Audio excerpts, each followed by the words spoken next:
Assalamualaikum warahmatullahi wabarakatuh. Salam sejahtera buat kita semua. Hari ini kita akan memulai perkuliahan yang berjudul mengenai agroforestry. Sebelum itu saya memperkenalkan diri dulu. Nama saya Sabrudin B. S. Hood M. Hood. Ya, sebelum kita membahas mengenai apa itu agroforestry, terlebih dahulu saya akan menjelaskan tujuan pembelajaran kita hari ini. Ya, ada 4 poin penting dari pembelajaran kita hari ini. Yang pertama, mahasiswa mampu mendefinisikan apa itu agroforestry. Yang kedua, mahasiswa mampu memahami jenis-jenis dari agroforestry. Kemudian, mahasiswa mampu memahami sejarah perkembangan dari agroforestry sendiri. Dan yang terakhir, mahasiswa mampu memahami peran dari agroforestry itu. Jadi, apa itu agroforestry? Ya, agroforestry menurut World Agroforestry Center, dia mendefinisikan agroforestry, yakni agroforestry is the interaction of agriculture and trees, including the agricultural use of trees. Artinya apa? Agroforestry merupakan interaksi antara tanaman pertanian dan tanaman kehutanan. Interaksi tanaman ini bertujuan untuk mendapatkan manfaat yang positif pastinya, baik dari penggarap lahan maupun dari petani yang memanfaatkan kegiatan agroforestry ini. Adapun tujuan dari agroforestry ini ya masih dari World Agroforestry Center, ia mendefinisikan bahwa agroforestry is agriculture and forestry system that try to balance various needs. Agroforestry itu penggabungan dari tanaman pertanian dan kehutanan, di mana sistem ini mencoba untuk membalance, artinya menyeimbangkan beberapa varian-varian tadi, dengan tujuan yang pertama itu the first, to produce trees for timber and other commercial purpose. Untuk memproduksi trees for timber, untuk memproduksi kayu dari pohon itu sendiri. Kedua, second, to produce a diverse, adequate supply of nutrition foods, both to meet global demand and to satisfy the needs of the producer themselves. Yang kedua, untuk memproduksi nutrition food, untuk memproduksi pangan atau tanaman-tanaman semusim yang bisa kita konsumsi maupun kita bisa jual untuk mendapatkan cuan.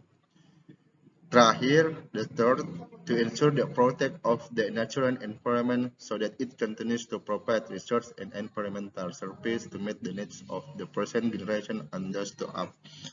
Artinya apa? Untuk memproteksi atau untuk melindungi tanaman-tanaman dengan interaksi antara tanaman kehutanan dan tanaman pertanian.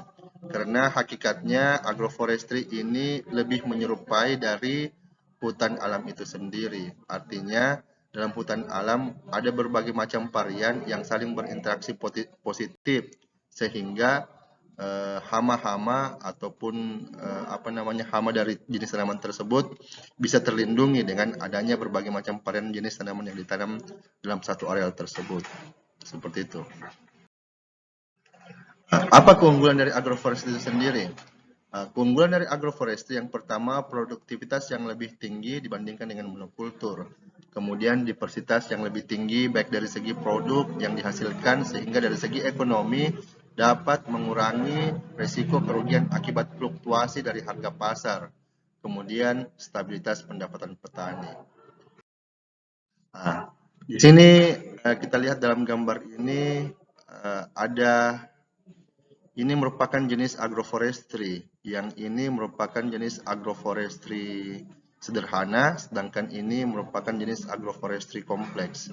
Kita lihat di sini ada pohon mahoni, kemudian ada tanaman kopi. Nah, di sini dalam bentuk yang horizon ini kita bisa membedakan antara jenis varian tersebut sehingga interaksinya juga bisa terlihat. Kemudian di sini ini jenis agroforestry kompleks. Jadi ini sudah menyerupai hutan. Antara tanaman satu dengan tanaman lainnya itu sulit kita bedakan, terkecuali mungkin kita bisa melihat langsung di lokasi. Jadi ini sudah menyerupai hutan itu sendiri ya. Ini disebut dengan jenis agroforestry kompleks. Nah, di sini kita juga akan membahas mengenai masalah sejarah perkembangan agroforestry. Jadi beberapa teoretikus terkait agroforestry itu membagi agroforestry 3 fase. Yang pertama agroforestry klasik, agroforestry pramodern, dan agroforestry modern. Agroforestry klasik itu terjadi pada fase perkembangan manusia, yang dimana kegiatannya itu berburu dan meramu. Bisa kita lihat di sini. Itu masuk dalam agroforestry klasik. Nah, di sini pola penanamannya itu berpindah-pindah. Nah, setelah masuk agroforestry klasik menuju agroforestry pramodern, nah di sini sudah membentuk yang namanya klan atau kerajaan, ya, atau kingdom. Nah, sehingga di sini pola penanamannya yang tadinya berpindah-pindah sudah menetap, tapi dengan tujuan untuk memproduksi wood atau kayu. Tujuannya itu yang pertama untuk menghasilkan alat transportasi. Bisa kita lihat di sini ada kapal. Jadi dulu sebelum penemuan mesin uap, masyarakat menanam pohon jenis jati untuk diolah agar bisa menjadi kapal untuk mengekspansi daerah-daerah atau kerajaan-kerajaan yang memiliki sumber daya alam yang belum dikelola. Makanya disinilah sudah terjadi yang namanya penjajahan seperti itu.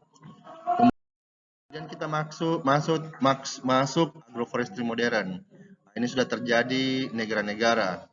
Sudah terjadi negara, otomatis organisasi-organisasi dunia juga sudah terbentuk. World Bank lah yang menggalakkan program sosial forestry yang pertama yang dirancang khusus untuk meningkatkan produksi pangan dan konservasi lingkungan tanpa mengabaikan kepentingan pihak kehutanan, seperti itu. Peran agroforestry, ya. Peran agroforestry itu menjaga kestabilan ekosistem ditandai dengan keanekaragaman hayat yang tinggi, kemudian menjaga kestabilan tanah dan ketersediaan unsur hara dalam tanah, kemudian menjaga tata air dan ketersediaan air tanah, mencegah terjadinya bencana alam berupa erosi dan tanah longsor, kemudian memperbaiki struktur agregasi tanah. Ya, itu saja dari saya terkait mengenai masalah agroforestry ini. Lebih dan kurangnya mohon dimaafkan. Kalau ada yang mau ditanyakan atau ada pertanyaan yang ingin dibandingkan, bisa komen di bawah. Ya, makasih. Assalamualaikum warahmatullahi wabarakatuh.